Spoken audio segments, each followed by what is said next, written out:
Hello, in this lecture, we will learn the necessary Python skills to develop an AI model. In the last lecture, we mentioned that you should know basic Python programming to continue with this course. However, the reason we have today's lecture, even though you know how to program in Python, is that we need to study additional Python libraries related to deep learning. To clarify the topic of this lecture, let's change the lecture title. In this lecture, we will learn about Python libraries related to AI. Today, we're going to learn about the Python libraries we need when using deep learning frameworks. In this lecture, we will teach NumPy and OpenCV among them. There are other libraries used with deep learning frameworks like SciPy, scikit-learn, matplotlib, and pandas. However, this course will not cover libraries other than NumPy and OpenCV. Before we start, let's take a closer look at Conda, which we learned from last time. In the previous lecture, we learned that installing Miniconda installs the Python interpreter. However, when you install Miniconda, another software is installed besides Python. The name of the software is Conda. Conda is a software that manages Python packages and Python environments. To put it a little more simply, Conda is a software used to install and manage various Python libraries. First, for those unfamiliar with the word library, let me explain the term library. A library is a set of codes that programmers can use to write any program. These libraries are usually created by other people, and developers use them to implement new software. NumPy is a Python programming library. NumPy supports multi-dimensional array, which can be regarded as its own type, and NumPy provides various functions related to the operation of this array. And since NumPy is widely used in various deep learning frameworks, it is a must-know. The types used in NumPy are different from the data types and collections in Python, so please be careful about data types when handling NumPy in the future. Nowadays, most deep learning technologies are developed based on Python programming language, and all major deep learning frameworks support the Python programming language interface. Also, deep learning frameworks utilize NumPy's data types to process data, so you must know NumPy to use deep learning frameworks. Let's install NumPy on our computer. Since NumPy is not a standard module of Python, it must be installed separately. Check if Conda is installed properly by opening a terminal and entering the command Conda. If you have Conda installed, enter the command in the bottom of the slide, Conda install NumPy. When the installation is complete, try entering the code import NumPy in Python shell. If no error occurs, NumPy is installed correctly. Let's take a look at a library called OpenCV. OpenCV is an open source library that provides various functions related to computer vision technology. This library is popular for image data handling, and it also supports the Python language. This library uses the NumPy data type, which we will use a lot in this course. Let's install OpenCV. Open a terminal and type conda install OpenCV. Then open a Python shell and try importing CV2. If the code runs without errors, you have successfully installed OpenCV. Now, using OpenCV, let's read an image file. Download Leonardo da Vinci's painting, Mona Lisa, from the link on the slide. Next, rename the file to monalisa.jpg and create a Python file called imageview.py in the same folder as that file. Write the following code in imageview.py and save it. I'll explain this code a little later.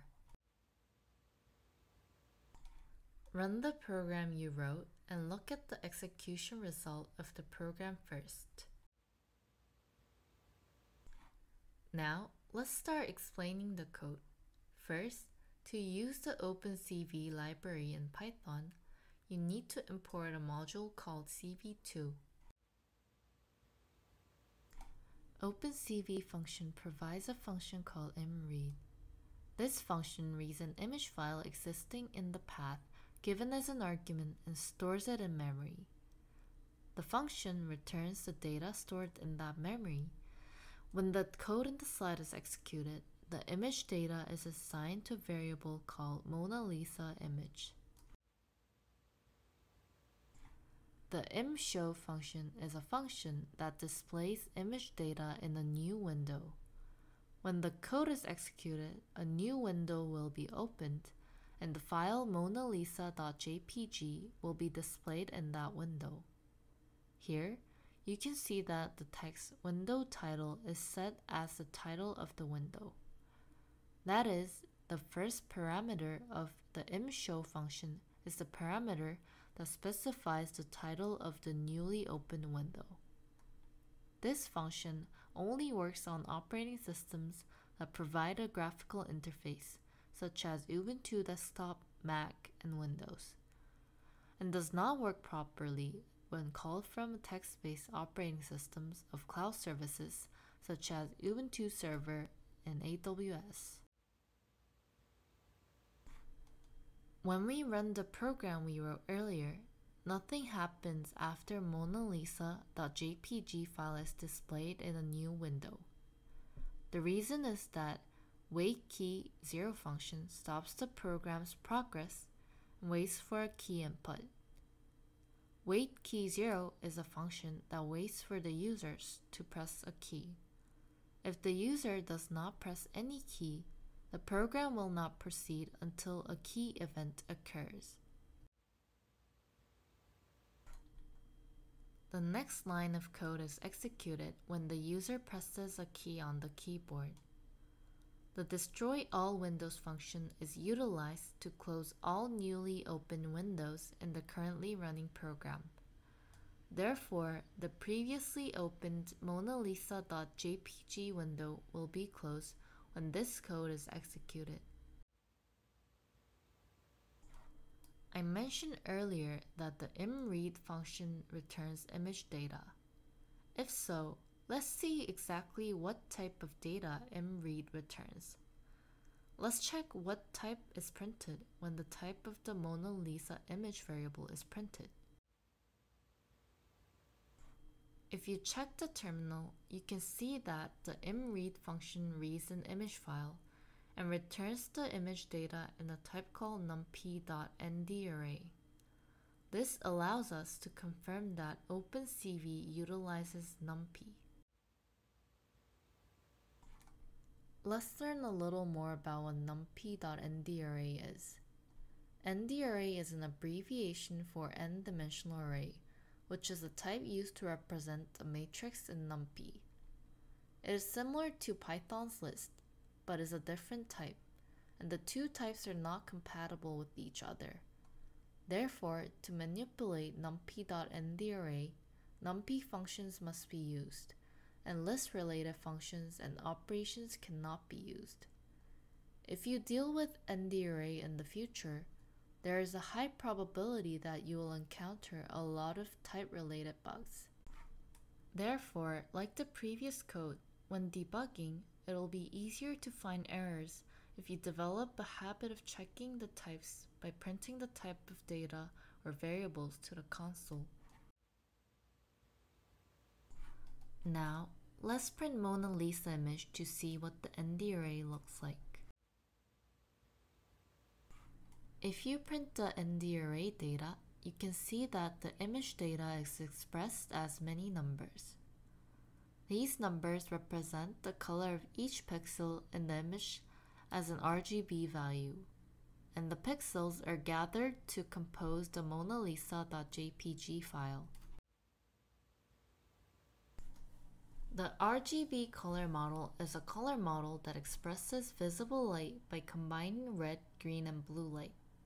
Out of various color models, the 8-bit RGB model is most widely used, and it expresses the color of a pixel by expressing the intensity of each light in 8 bits. The data of the image ND array we saw earlier are also RGB values.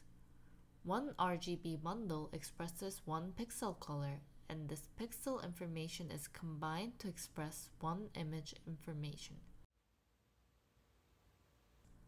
In the future, if you want to display all of the inside of a large ND array, write the code on the slide at the beginning of the code and implement your program.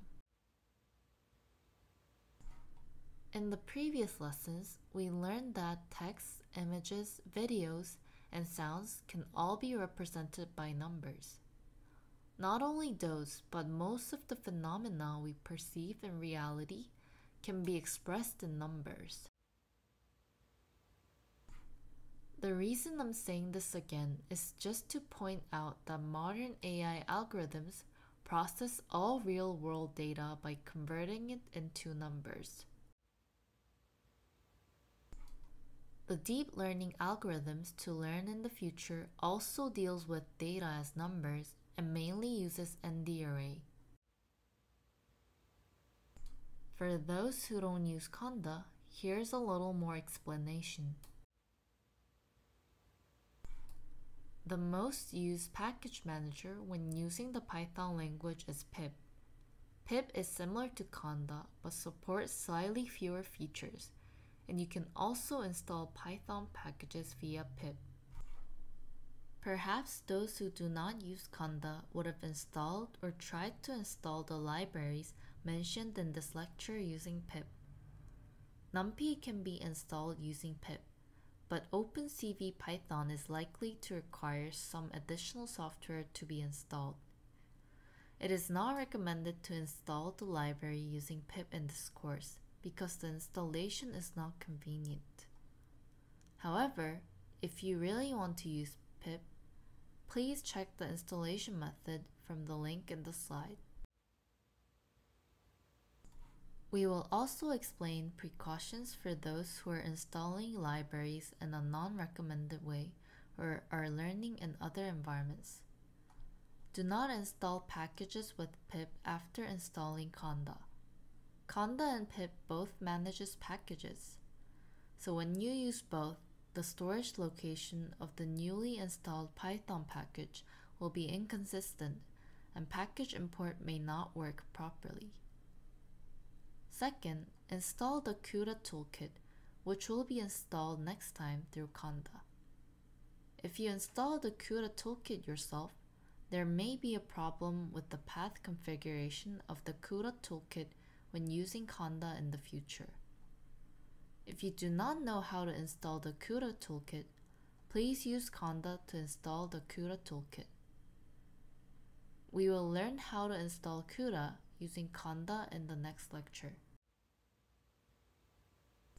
However, after learning a lot of deep learning techniques, you will probably use pip to install and use open source modules in the future. Therefore, I will also explain how to use Conda and pip together.